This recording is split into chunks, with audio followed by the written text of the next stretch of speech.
welcome back to my another video. Di video kali ini aku mau sharing varian roti lagi nih. Kali ini isinya itu adalah kacang hijau kupas dan bentuknya lucu ya, seperti bunga. So you have to watch this video. Check it out.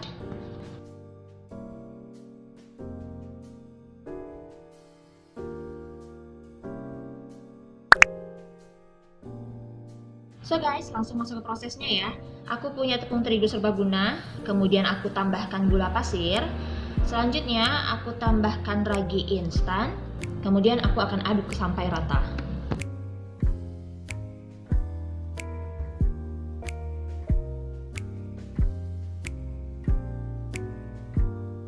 Kemudian aku masukkan telur, kemudian aku akan aduk sampai rata.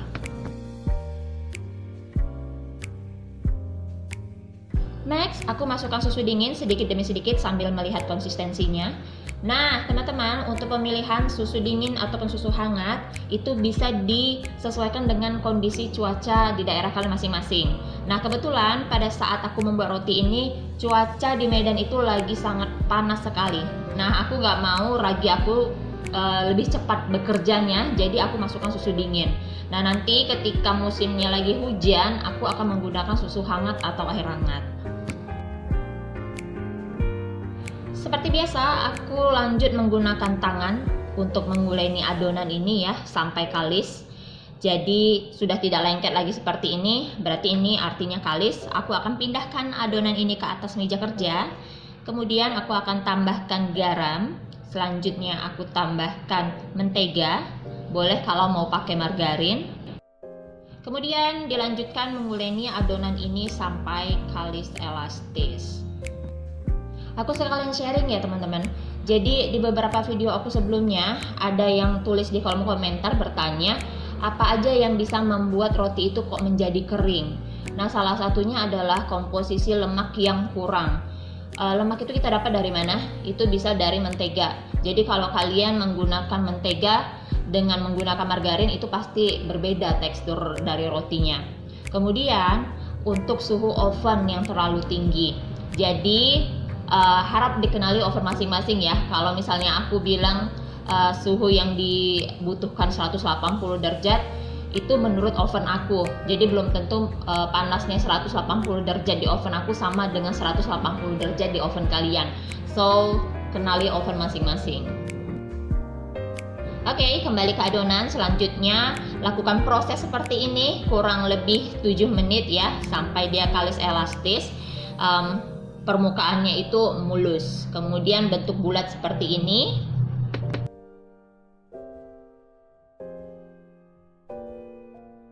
Selanjutnya aku akan pipihkan adonannya dengan menggunakan telapak tangan seperti ini ya. Kemudian aku akan membagi adonannya menjadi 12 bagian.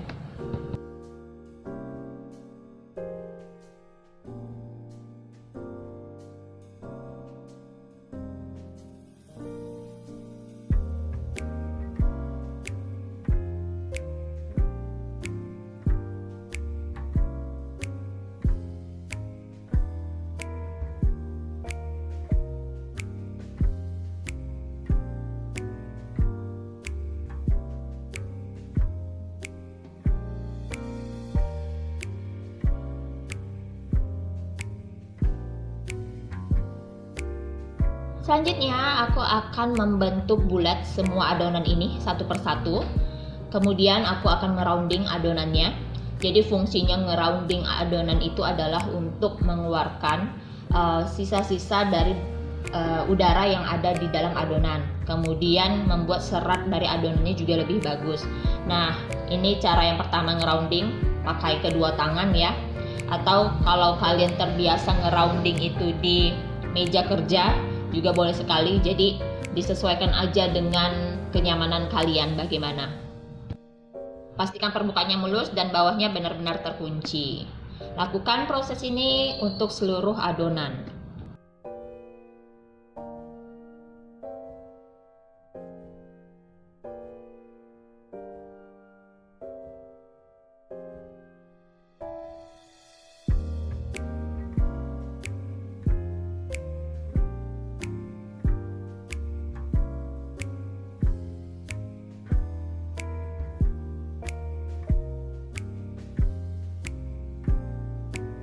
Kemudian aku akan istirahatkan selama 15 menit.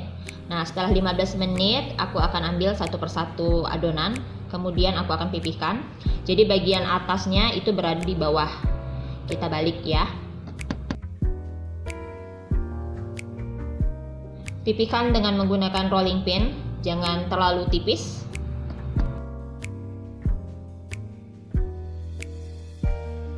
Kemudian aku akan meletakkan isiannya. Nah, di sini aku pakai kacang hijau kupas. Untuk resep dan cara pembuatannya bisa kalian lihat di kolom deskripsi di bawah ya.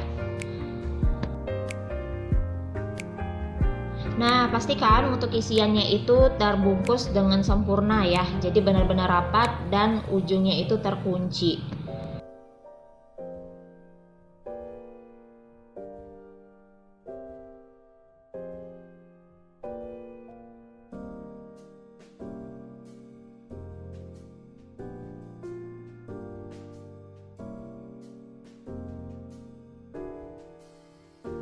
Selanjutnya, aku akan pipihkan adonan ini dan kemudian ditata di atas loyang yang sudah dialasin silpat atau baking paper. Kemudian aku menggunakan squid untuk membuat tanda pada bagian tengah adonan. Nah, gunanya tanda itu adalah untuk sebagai patokan ketika aku memotong adonannya. Jadi ukurannya itu bisa persis sama.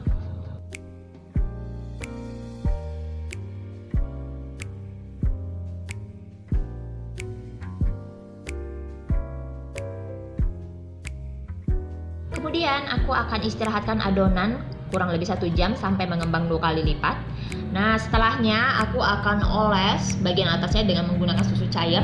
Jadi nanti ketika dipanggang warnanya itu lebih cakep hasilnya.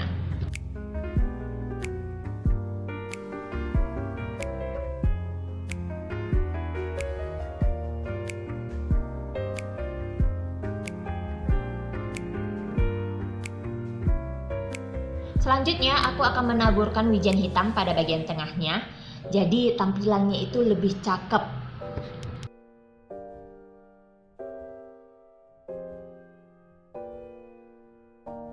Nah, setelah selesai semuanya, kemudian aku akan panggang roti ini kurang lebih 180 derajat Celcius selama 15-20 menit dan hasilnya seperti ini.